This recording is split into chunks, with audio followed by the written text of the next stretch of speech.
A landmark court ruling in Trinidad and Tobago makes defamation on social media a crime. That's our top story in Caribbean Newsline for Tuesday, February 6. From the CMC News Center in Bridgetown, I'm Nicole Best. Good evening. All social media account holders in Trinidad and Tobago have been put on notice that they will have to pay for their posts if it is established such posts are defamatory. That warning came from Justice Frank Sipasad on Monday in his ruling on a lawsuit brought by a defamed family against a former friend. The woman posted what the judge described as reckless and scandalous posts on Facebook, and she has been ordered to pay for it. And others who behave in such a manner will face a similar fate. We get more from CNC3's Ria Rambali. In the matter, Justice Sipasad found that the words posted by the defendant, Janelle Burke, were reckless and scandalous. According to court documents, Burke published posts stating that the family was engaged in incestuous, adulterous, and child prostitution activities. The posts led to interventions from the Children's Authority and school authorities, who cleared the family of the allegations. But the public humiliation remained. In August 2016, the family sought redress before the courts and turned to Glenn Bagwan Singh. The attorney admits he was skeptical to take the case. Initially, I was a bit hesitant, knowing that there are no laws and it was a big risk. You're going to court, you have no idea what is going to happen. But I know the clients had been defamed and they were under some distress and there were no other remedies available to them. With current libel and defamation laws written in the 1840s, they exclude the use of social media. Bagwan Singh felt the odds were against his clients, but he says that changed with one admission. Fortunately, the defendant did admit that the post were on her Facebook page. However, she tried to put the shaggy defense that it wasn't me, someone else posted it. The judge found that the holder of a social media account must be held responsible for what is published under their name. Justice Sipasad also made two other salient points. That someone who posts up material on Facebook would now be considered the same standards as a journalist. And they should be held to the same standards. The judge also found, and I think the Parliament needs to pass laws to enact or to supplement what Justice Sipasad has written in this judgment. Bagwan Singh says his clients are relieved with the judge's ruling, but despite being awarded damages and costs, he says the embarrassment lingers. Today he has this advice for social media users. You could type, just be careful, be wary that there are consequences to posting things about other people. Do not defame persons. Do not sully their reputations. Do not try to tarnish their good names.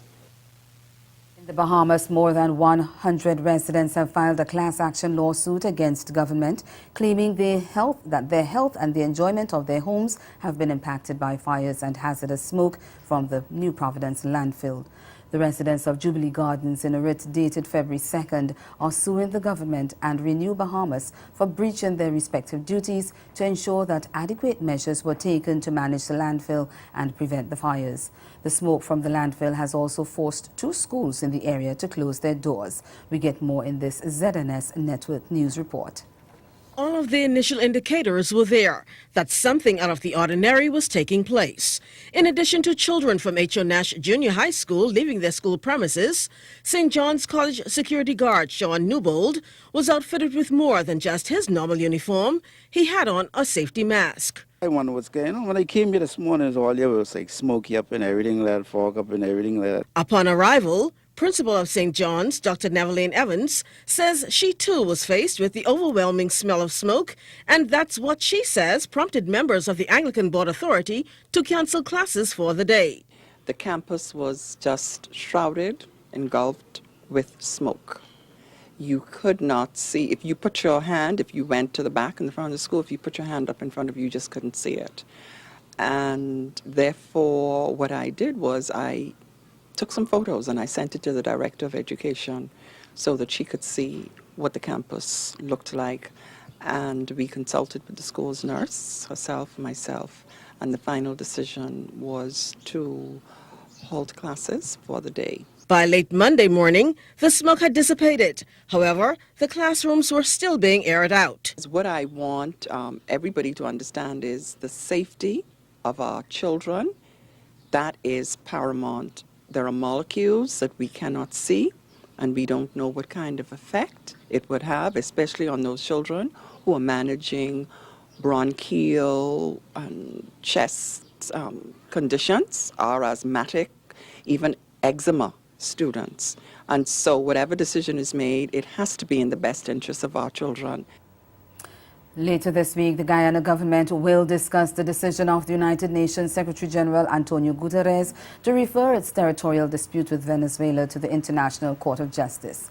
Foreign Affairs Minister Carl Greenwich says the immediate work has already begun, and his ministry and its advisory team and lawyers have mapped out the options, the issues that need immediate attention, and those for which the cabinet has to give policy guidance.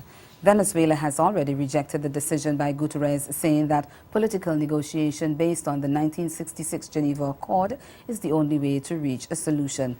It wants the UN Good Office's process to have another go at finding a solution to the dispute that stems from Venezuela claiming that an arbitral award of 1899, which established the border it shares with Guyana, is null and void. But Guyana maintains that it has exhausted the means of settlement provided in the Geneva Agreement and is ready to go to the ICJ. Meantime, the Organization of American States has named Attorney Manuel Washington Abdallah of Uruguay as the special representative to the Secretary General on the Belize-Guatemala border dispute. He replaces Magdalena Talamas, who was resigned following a protest by the Guatemalan government which demanded her removal. Belize Foreign Affairs Minister Wilfred Arlington says Abdallah will report directly to the Secretary General, but he says neither Belize nor Guatemala had a say in his selection. He is the official of the Secretary General, especially handpicked by him. And he has a lot of confidence in Mr. Abdallah. Both Belize and Guatemala had expressed to him our own preference to have been consulted before, to have seen more about him, to have learned more about him before his appointment was made, but that was not necessarily done. So we've got to place great trust and reliance on his word, and just to see how this new appointment will work out. Elrington says there are plans for Abdallah to visit Belize within the next 2 weeks. The St. Vincent and the Grenadines government has announced a 3-month tax amnesty, even as it ordered the Inland Revenue Department, the IRD, to pursue tax delinquents with renewed focus and vigor this year. Finance Minister Camilo Gonzalez says during the next 3 months, all defaulters can go to the IRD to negotiate payments, plans, and settlement options in exchange for a waiver of a percentage of interest and penalties. He made the announcement while delivering a $993.5 million EC dollar budget to Parliament on Monday night. The finance minister says government intends to collect $169.9 million EC dollars in unpaid taxes. Delivering his first budget, Gonzalez said that at the expiration of the tax amnesty, the IRD will immediately commence collection procedures against those who do not negotiate appropriate arrangements to settle their arrears, as well as those who breach the terms of their payment plan. He said the budget provides for the hiring of 3 additional High Court bailiffs who will be assigned exclusively to strengthen the IRD's collection efforts. A former U.S. president visits Dominica. We'll tell you what came out of that trip after the break. Stay with us. More news is next.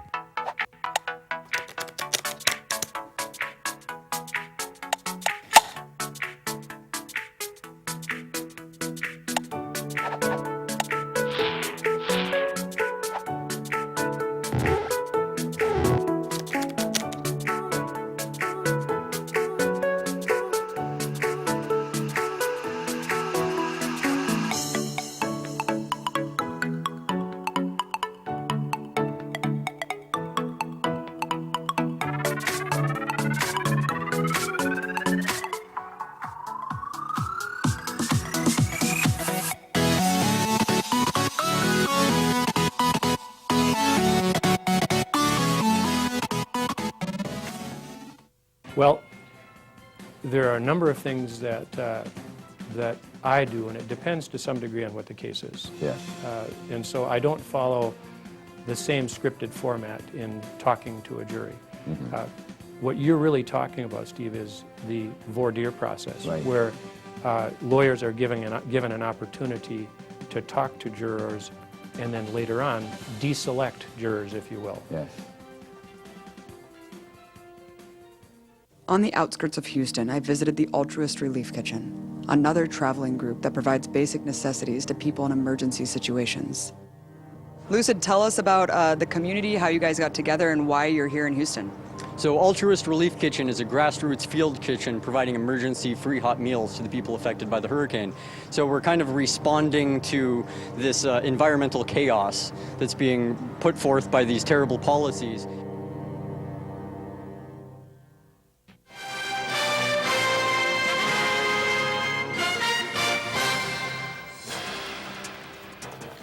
Former United States President Bill Clinton says Caribbean countries could lead the global initiative for developing cleaner energy, reducing the threat of climate change, and improving the economies of developing countries.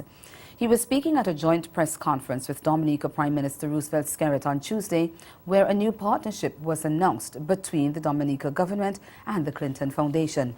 Clinton was among leaders who addressed an international donor conference in New York last November to mobilize resources for countries affected by recent natural disasters. He said he and other world leaders bought into the idea that the Caribbean could become the first sustainable region in the world. Believed when we first asked them that Dominica in particular and the Caribbean in general could lead the world to a whole new way of producing clean power, reducing the threat of climate change, and improving the economy of developing countries. And they bought the argument I was making that the Caribbean could literally lead the way, that we had a chance to make this the first sustainable region of the world. And now the Prime Minister has said, beginning with his great speech to the UN, that he wants Dominica to be the first totally climate resilient country on Earth. Speaking about the proposed partnership, Prime Minister Skerritt said discussions have already started with the foundation to develop a rapid integrated resource plan for the island's energy sector.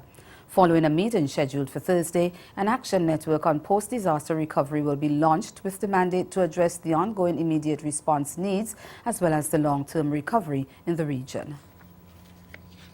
Clinton says this is an opportunity for the region to reposition itself and change world view. I am grateful that as one of the Action Network's first 3 commitments to action, the Digital Foundation will be repairing, or rebuilding 7 schools and 360 homes in Dominica that were damaged or destroyed by Maria.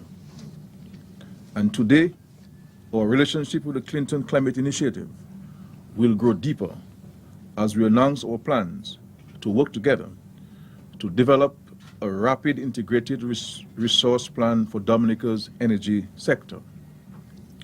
I look forward to working with President Clinton and the Clinton Climate Initiative as we transform Dominica's energy sector into a model of resilience that the entire region and world can follow. Former President Clinton says that this is an opportunity for the region to reposition itself in the world. Chance here to prove, beginning in Dominica, that the Caribbean can be more prosperous by building resilient homes and structures than by ignoring it, more prosperous with more plentiful green power sold at lower costs, which will actually make the utility more money because you'll have more users. In other words, you can change the whole preconception. I have watched country after country after country in the Caribbean held back with the highest electric rates in the world because they insisted on continuing years after they should have the old model of importing heavy oil or diesel when there were ample solar, wind, and in your case, geothermal resources available to deal with it. Guyana Goldfields Incorporated, the GGI, says it's going ahead with plans for a $120 million underground mining project. The project will be the first of its kind in the region and could come on stream as early as 2022. The GGI Chief Executive Officer Scott Cadwell told local media that within 1 month the company would know the outcome of a risk analysis that was recently completed. He said the company has paid $26.5 million in royalties since it began operations in 2015, and it wants to become the premier underground gold miner in Guyana and South America. Medical experts in Jamaica are warning against the use of a substance that makes marijuana smokers go crazy, embalming fluid. There are reports that criminals have been using embalming fluid as an inhalant, resulting in them carrying out extremely violent attacks. And medical experts warn the practice is deadly. We get more in this TVJ News report. By many different names on the streets, including fry, wet, and whack. The name is arrived at based on how it's done, a ganja spliff laced with embalming fluid. This is the end product of marijuana soaked in embalming fluid. I won't smoke it for obvious reasons, but it is now becoming a popular practice in pockets of the society. A medical doctor whose area of specialty is forensic sciences says it's not a good combination because the embalming fluid has a poisonous chemical known as formaldehyde. Once they light the cigarette, then the formaldehyde evaporates very quickly. So as they inhale the smoke, they are inhaling the gaseous formaldehyde. And that is even more potent than the liquid. It crosses the blood-brain barrier. But apart from smoking, some persons would inject it in their bodies or even drink it. The effects of taking this drug is not only dangerous, but can be very deadly. It gets into your liver, it can cause cirrhosis. It gets into your lungs, where it can cause fibrosis. I know of at least 2 funeral homes that members of staff drink it, and they started sleeping from then until now. That's more than 10 years. They haven't wake up. They won't wake until judgment morning. But can the substance help persons to engage in criminal activities? Well, formaldehyde is quite volatile. It causes a range of effects, including hallucinations. They develop a sense of invincibility, meaning that they feel superior. There is a loss of emotional feeling, so they are not easily affected by emotional circumstances around them. Which is what you're now seeing in this video, which has been circulating on social media. A man believed to be on fry getting high. But many have questioned how persons get access to a drug that is obviously should not be on the open market. Checks made by TVJ News reveal that the embalming fluid is not restricted in Jamaica. Therefore, anyone can have access to it. If you are bringing the chemical from abroad, yes, you need a special permit to get it. But if you're buying it locally, no. Meanwhile, Dr. Smith is advising persons who are using this drug to stop. And ahead in Newsline Sport, Leeward Islands Hurricanes crushed by Kent County Cricket Club as action in the regional Super 50 continues. Stay with us. Sport is next. You got to be there, you got to be there. You got to be there at the relay fair. Plenty speed, plenty action, stand, spot, steam it to come from the track. The Barbados Relay Fair, Saturday, February 10th at the National Stadium from 10 a.m. Admission $20 with family packages available. Teams from Guyana, St. Vincent, Grenada, Bermuda, Trinidad, and Guadeloupe competing against the best local talents. Your sponsors are Ensure, Colgate, Paula Barange, CMC, Williams Industries, Seidel, Sports and Gang, Burger King, Elite Sports, Caribbean Sports Management Enterprises, Regional Management Services, and Nuts and Bolts Nutrition. Remember to follow us at Barbados Relay Fair on Instagram. Some of Grenada's most promising singers and performers took to this very stage here tonight at the Carmahan Park, St. George's, Grenada.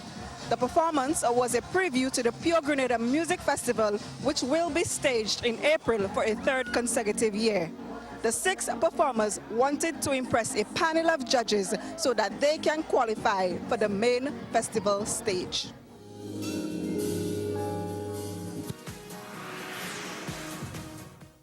On the outskirts of Houston, I visited the Altruist Relief Kitchen, another traveling group that provides basic necessities to people in emergency situations. Lucid, tell us about the community, how you guys got together, and why you're here in Houston. So Altruist Relief Kitchen is a grassroots field kitchen providing emergency free hot meals to the people affected by the hurricane.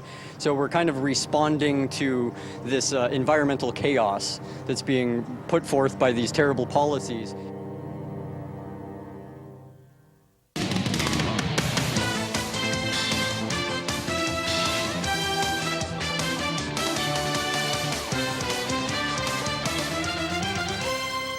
Kent County Cricket Club crushed Leeward Islands Hurricanes by 9 wickets as action in the regional Super 50 tournament continued on Tuesday in Antigua. Batting first, the Leeward Islands were dismissed in the final over on 183 with all-rounder Terence Ward top scoring with 71, while West Indies batsman Marlon Samuel chipped in with 18. CCC all-rounders Will Gilman and right-arm pacer Ivan Thomas picked up 3 wickets each, while all-rounder Callum Haggart bowled he had bowling figures of 2 for 37. In reply, Kent's opening batsman Zach Crawley scored an unbeaten 99 as they raced to the target, losing only 1 wicket in the process, that of Daniel Beldrum, who was run out on 39. But it was Crawley and Sean Dickinson who put on a 106-run partnership that took Kent over the line. Dickinson finished with 44 from 61 deliveries. And English County Hampshire eked out a tense 4-run win over combined campuses and colleges in a low-scoring contest under lights on Monday to snatch their first victory of the regional Super 50. In a seesaw contest at Kensington Oval, Hampshire only just managed to defend a paltry 152, dismissing Marooners with only 4 overs left in what eventually became a test of nerves. They seemed to have the upper hand when they reduced Marooners to 120 for 9 in the 37th over, but number 9 Kieran Cottoy struck an unbeaten 30 off 56 balls and anchored a crucial 28-run last wicket stand with Jermaine Levy to nearly steal victory. With just 5 runs needed for a win, off spinner Joe Weatherly trapped Levy LBW to settle the affair and hand Hampshire their first win of the tournament in 3 outings. Vikash Mohan had earlier top scored with 40 off 78 deliveries with 4 fours, but was the only one among the top order to show enterprise as pacer Bradley Wheels 3 for 39, 20-year-old seamer Asher Harts 2 for 34, and former West Indies speedster Fidel Edwards 2 for 36 crippled the innings. English cricket side England Lions is in Jamaica on a tour of the Caribbean. They are participating in their unofficial tests and ODIs against the West Indies, a Team Jamaica and Antigua. The first test begins on Sunday at the Trelawney Stadium, and TVJ's Jermaine Brown caught up with the coaches of both sides to hear about their preparations for the matches.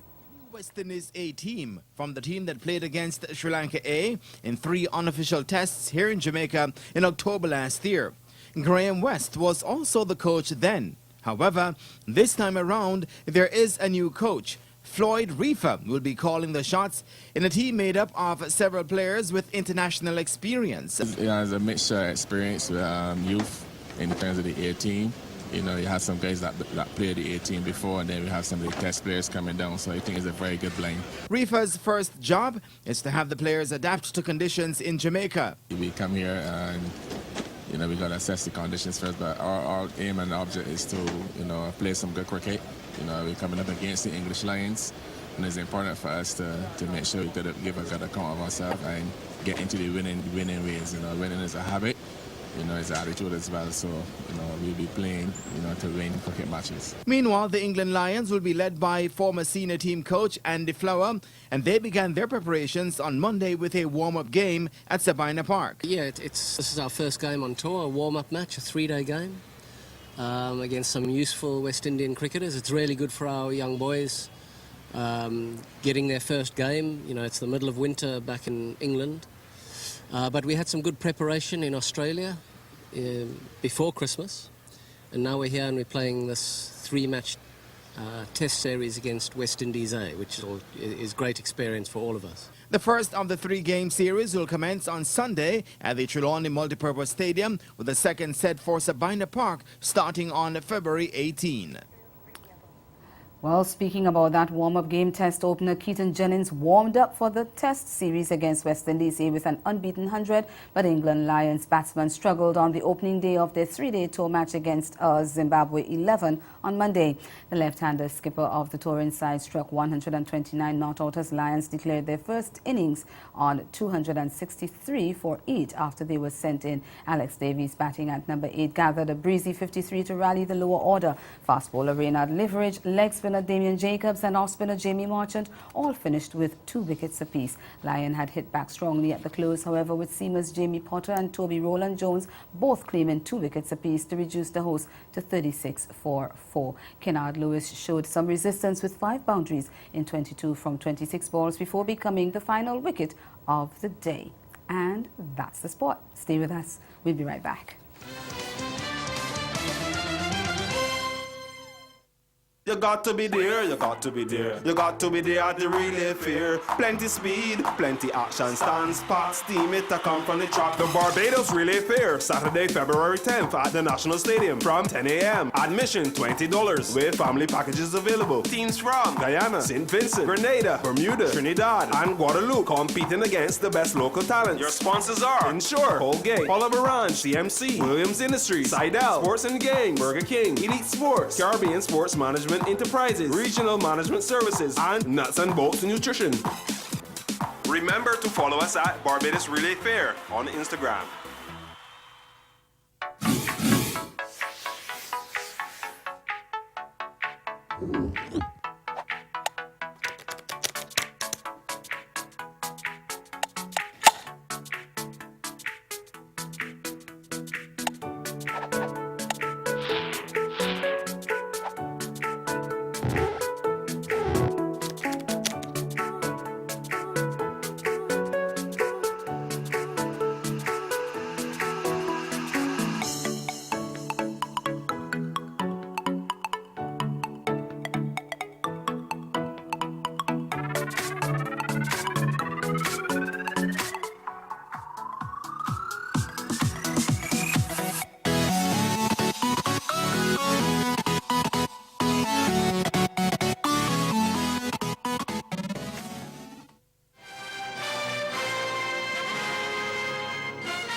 And in sport, Kent County Cricket Club crushed Leeward Islands Hurricanes in the regional Super 50 tournament.